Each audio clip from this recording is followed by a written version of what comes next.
Even documentaries are subject to falsehoods, with figures acting out roles that they wouldn't if the cameras weren't rolling. It's this persona that obscures the truth, and that's why some documentarians chose to venture beyond the conventional filmmaking boundaries, and instead used covert methods to expose a hidden world that would otherwise have been inaccessible. Number 10.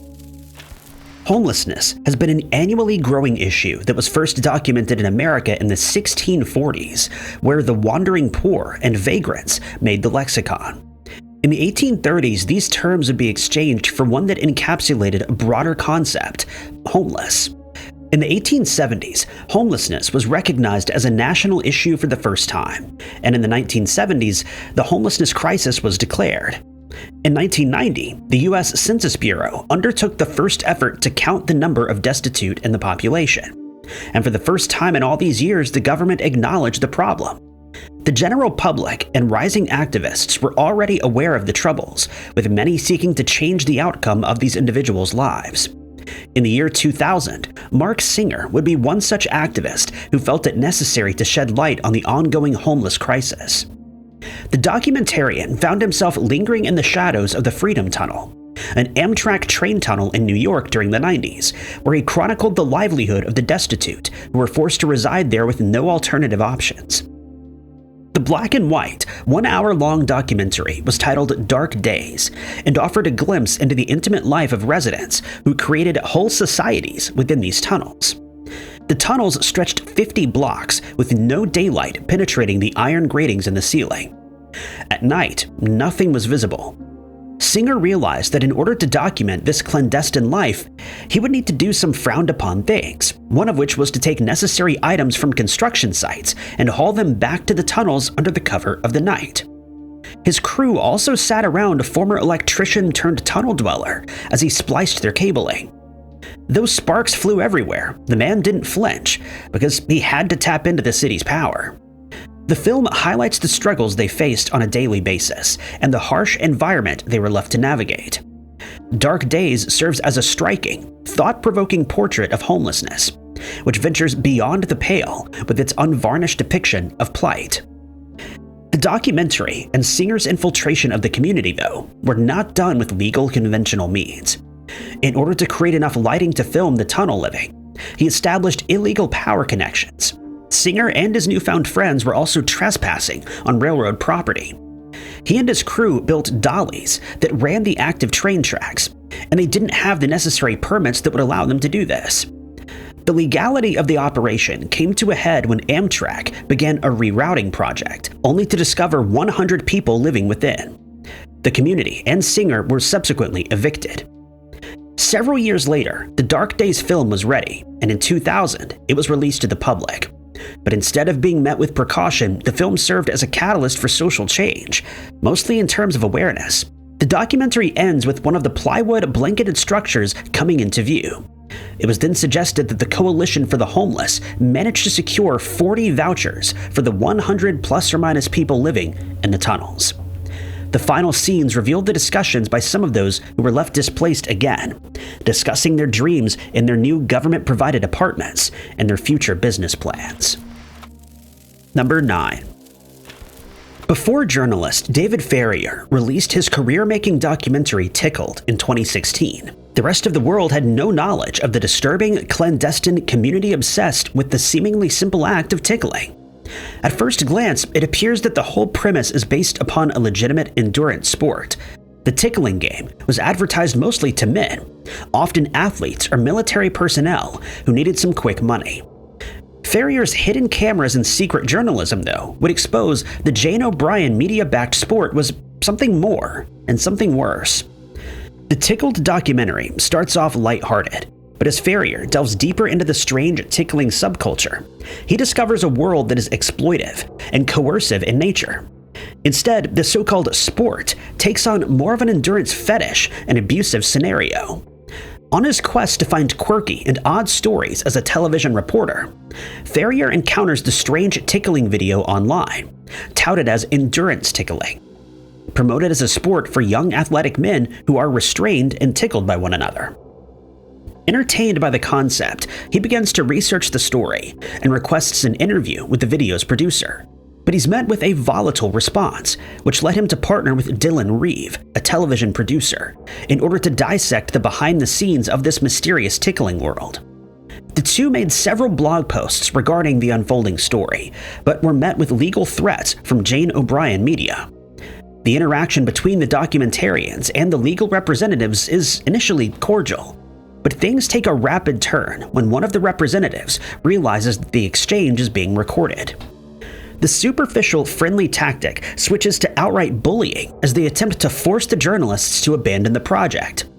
After being denied access to one of the recording locations, Reeve and Ferrier turned their attention to former participants of the salacious tickling sport, and what they uncovered through these interviews left viewers deeply disturbed. According to the former participants, producers were extremely manipulative and coercive. Should any of the participants threaten to expose their abusive nature, the company in turn would expose their personal information and even contact associates as a means to discredit them. The documentarians also go on to discover that some of the audition videos have been published without the consent of the individual. Due to these manipulative and bullying tactics used to silence those who speak out, many aspects of Tickled had to be secretly videotaped. Several conversations with legal representatives, producers, supporters, and the shadowy David D'Amato were also secretly recorded, with many of these recordings making their way into the documentary, exposing an abusive and exploitive lie. Not even off-the-record remarks were left off the record. Through these covert undertakings, a world of abuse and deception is revealed. Ferrier discovers that some of the participants were told that the videos were for military research, only to later find out the content was sold online against their wishes, showcasing less of a sporting scene and more of a venereal one. By the end of the film and the follow-up, The Tickle King, it was made clear that behind all the abuse was D'Amato, who allegedly has a pattern of such behavior spanning over a decade. He supposedly targeted young men in similar ways in the past, which ultimately led to a conviction. Due to the secret recordings and subsequent publication of the expose, D'Amato took legal action against the filmmakers, mostly for defamation, and ironically, publishing materials involving the entity without permission. But the lawsuits left Ferrier undeterred and instead played a major role in the follow-up film, showcasing the very targeted and bullying tactics revealed and spoken about in Tickled. Number 8. It was 1948 when the largest institution in the world for developmentally disabled individuals began operation. It was the Willowbrook State School, the state-run institution that housed and treated both adults and children with intellectual disabilities. The establishment jutted out in the Willowbrook neighborhood of Staten Island, New York City, and was designed for a population of 4,000. But by 1965, the building served as the residence for up to 6,000 individuals. Rumors swirled about the purported horrid conditions of the school. It was said to be crowded, filthy, and a breeding ground for hepatitis, and not in a figurative sense. It turns out medical researchers have been carrying out research on the disease and its effects at Willowbrook. Following public outcry, the experimentation stopped, and these conditions prompted U.S. Senator Robert F. Kennedy to label it as a snake pit. It wouldn't be until 1972, though, that the Willowbrook State School would gain true infamy. It was investigative journalist Geraldo Rivera who infiltrated the institution with his eye-opening documentary Willowbrook, The Last Great Disgrace, a shocking expose of abuse and shameful conditions. Guided by whistleblower Dr. Michael Wilkins, Rivera and his film crew gained secret, unannounced access to the facility. Wilkins allowed them to use his key to gain entry and was further aided by another whistleblower physician, Dr. William Bronston. The team's unannounced visit was a tactical move, with the facility administrators being unaware they were about to be filmed and visited by outside figures. There was not enough time for them to cover up the daily reality of life inside Willowbrook. Rivera and the crew snuck cameras through to Building 6, rumored to be the worst area, notorious for overcrowded conditions, filth, and even lack of clothing for some of the residents. With cameras rolling, they captured the graphic scenes that highlighted the abhorrent level of neglect present in the facility. Patients with severe disabilities were left unattended, living in filth, unclothed, crowded, and subject to abusive conditions. Rivera and the crew left the establishment hours later, horrified, disgusted, and outraged. On the 2nd of February, 1972, Willowbrook: The Last Disgrace aired, and the result was global outcry. Rivera's documentary became the catalyst for a class action lawsuit against the institution and its closure. Number 7. Sitting in the center of a spiritual community is Sri Kumaré, an enlightened guru who traveled from the East and came to America to spread his word. In just 3 months, the spiritually awakened man had garnered a large following that embraced him as a true spiritual leader. Beneath his extensive beard and unyielding smile, Kumaré holds a bizarre secret, one that he would soon reveal to his devoted students. The secret itself, though, starts years earlier with a young boy named Vikram Gandhi. At an early age, Vikram began to question the meaning of spirituality. He wondered if it was all make-believe or if there was something more to the whole concept. When he was a young adult, he began to leave his Hindu roots behind, and at the same time, he found himself perplexed that America was now embracing Indian spirituality with yoga studios and guru concepts with supposed spiritual leaders claiming to be on a higher spiritual plane than everyone else. So Vikram began filming a documentary about these gurus, only to discover that despite their mass following, there was nothing special about them. They were no holier than those who followed him. To prove this, he decided to set out on a mission. Vikram grew out his beard and hair, got the bells and whistles of the mystics, put on an accent, and became Guru Kumaré.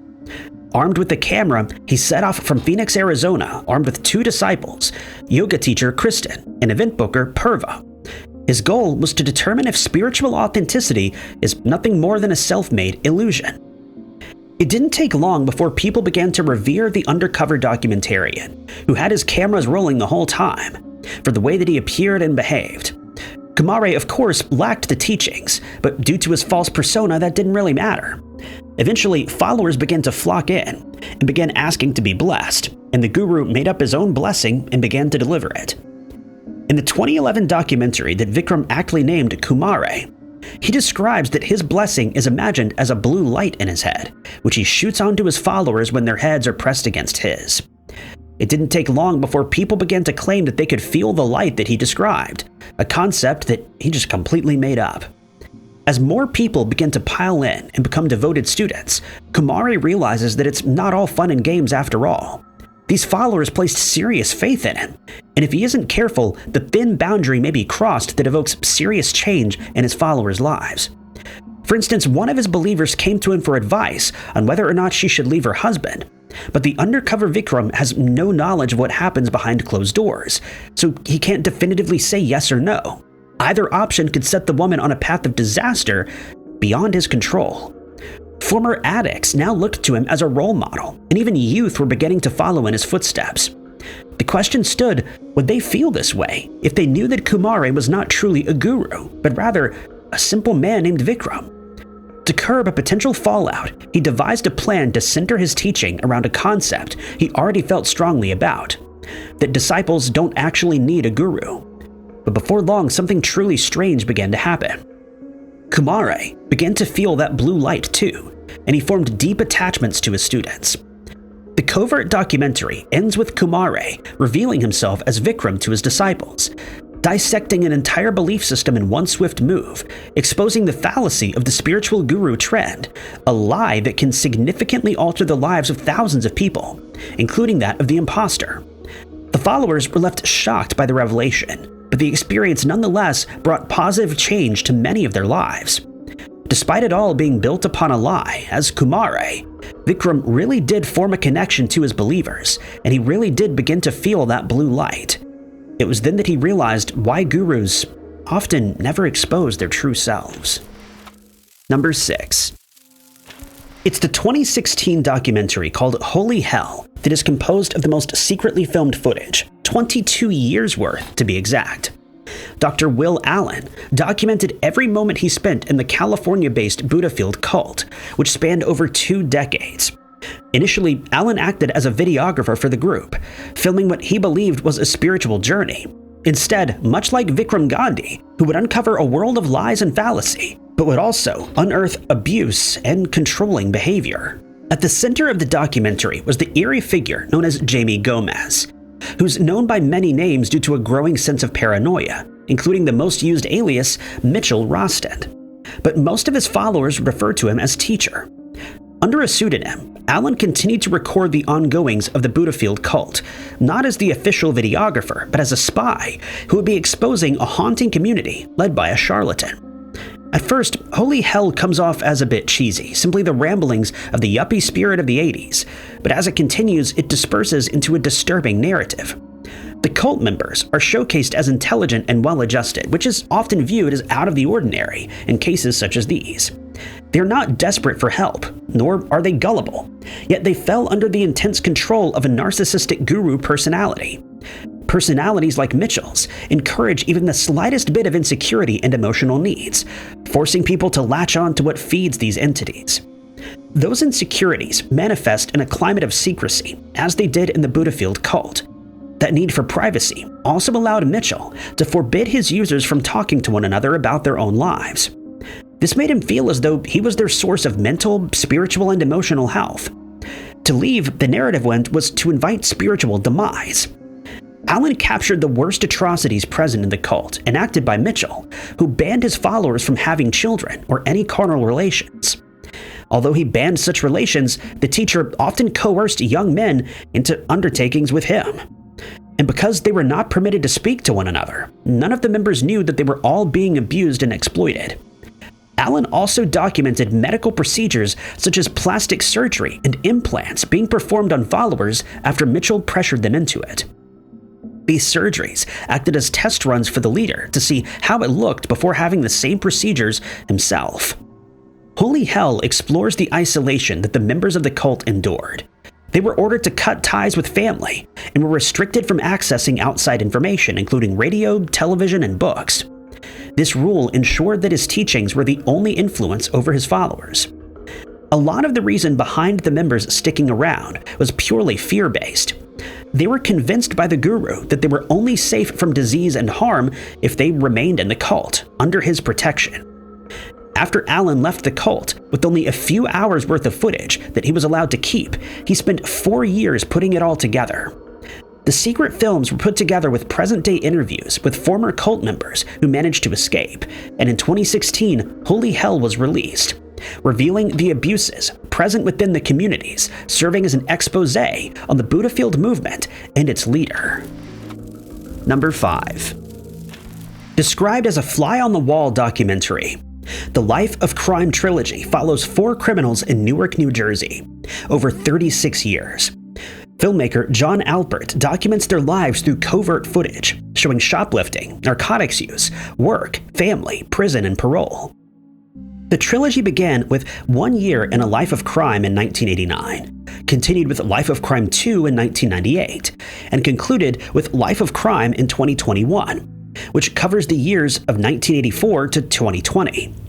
The films were praised for their raw truth cinema style and intimate look at criminal life, but they were also heavily criticized. Much of that criticism centered on the hidden camera approach, secret recordings, graphic content, and crews' decisions to not intervene during dangerous or disturbing moments, including narcotics use, violence, and death.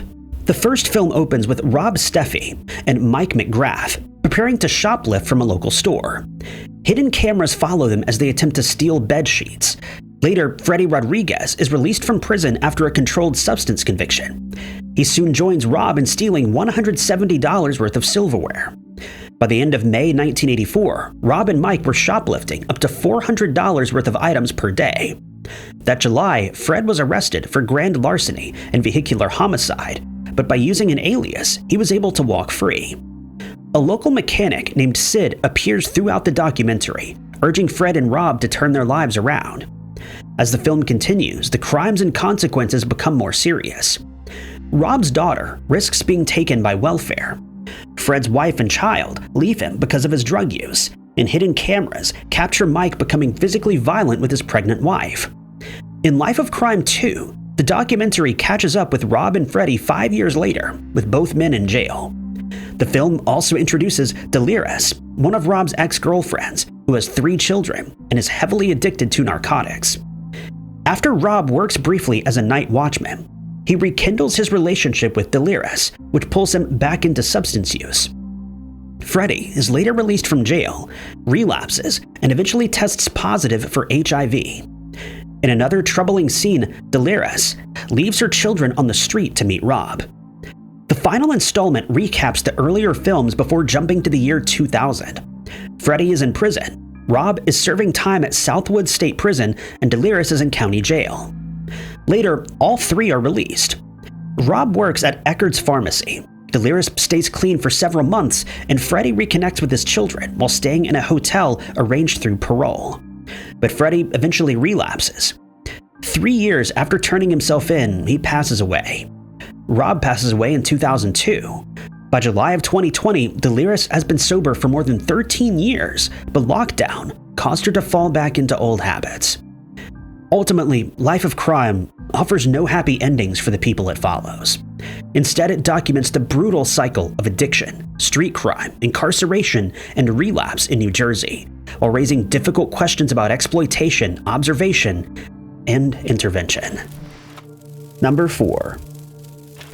It was Russian documentarian Vitaly Mansky who set out to expose the fabrication behind North Korean propaganda. Through a documentary titled Under the Sun, he exposes how normal life within a cult-like system that reveres former ruler Kim Jong-il as an almost mythical eternal leader is far different from what's been shown on camera. Mansky had gotten official consent from the North Korean government before he started filming, but they did not consent to keep the crew cameras rolling between takes. Officially, the documentary was supposed to be a developing story about a schoolgirl joining the Children's Union, the mandatory state-run youth organization that acts as a training ground for loyalty.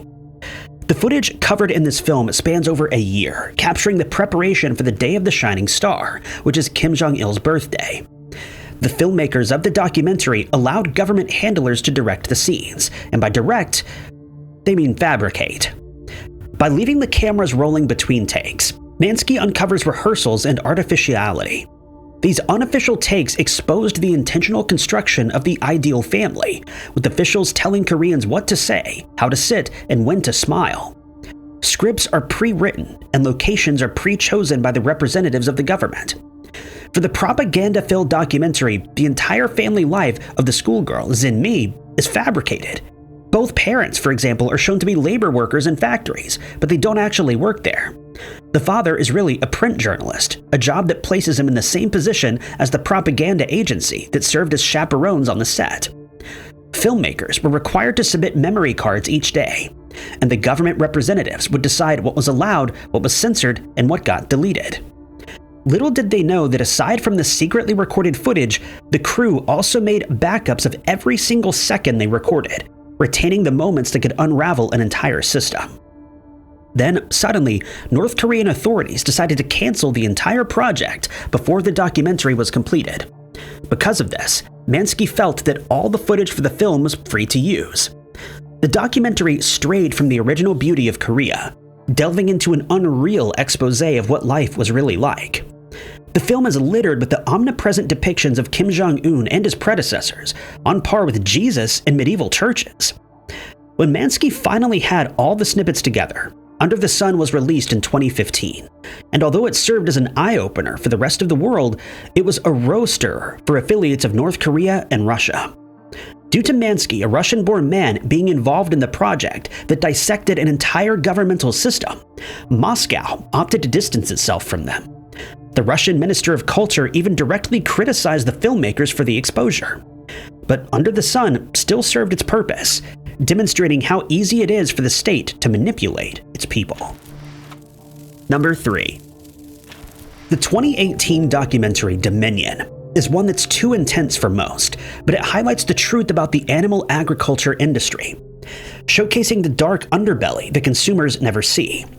The documentary serves as a sequel to the 2014 film Lucent, which uses similar methods to the filming of Dominion to explore the dark side of Australia's pig farming industry.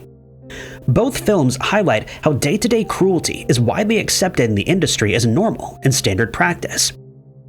Through hundreds of hours worth of hidden camera and drone footage, a brutal reality is uncovered in the slaughterhouse system. And it doesn't only focus on the inhumane methods involved in the butchery of livestock, but the abuse and neglect that is unleashed upon the animals in the months leading up to their demise. The Australian documentary is written, directed, and produced by Chris Delforce, a known animal rights activist who made it his mission to expose the meat and dairy industry and dismantle the facade of grass-fed, free-range, and humane slaughter. The film zooms in on abattoirs across Australia, as well as macro farms, secretly recording industries where abuse is rife and slaying methods are questionable. Maceration, live skinning, and gas chambers make unsightly appearances in the film. Investigators managed by the animal protection organization known as Farm Transparency Project went undercover into these factory farms and slaughterhouses, equipped with hidden cameras to film the atrocities that occur within. Dominion also ventures beyond the scope of the meat industry and infiltrates the farms and breeding grounds where animals such as foxes and rabbits are bred, kept in neglectful conditions, and are later cruelly killed for clothing. The film crew also secretly films the animal entertainment industry, uncovering abusive training methods that force wildlife into submission. The medical research industry makes an appearance too, showcasing unnecessary tests on a wide range of animals, including dogs, even though 95% of drug trials that pass in animal testing fail in human trials. The covert project that resulted in the eye-opening documentary was backed by well-known entities of the celebrity world. This includes animal activist actors Joaquin Phoenix, who narrated the film, along with Rooney Mara and Sadie Sink. Upon its release, Dominion received the Best Documentary Feature Award, with Delforce winning the Best Director. But the film has faced some criticism from the farming community, who labeled it an attack.